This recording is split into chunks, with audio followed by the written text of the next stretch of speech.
ये बैंगनों का पौधा है। बैंगन में फूल भी लग गए है। ये 1 महीने का हो गया है अभी। और ये भिंडी का पौधा है, इसमें भी भिंडियाँ भी लगनी चालू हो गई है।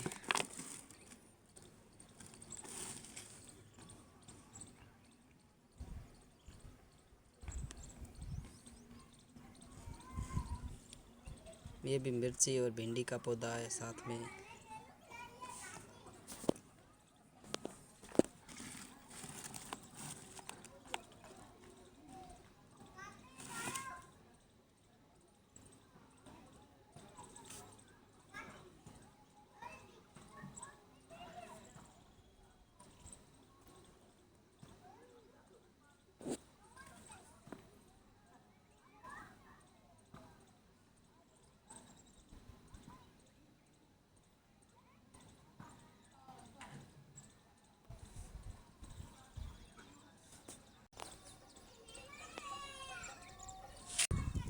ये बैंगन का पौधा है।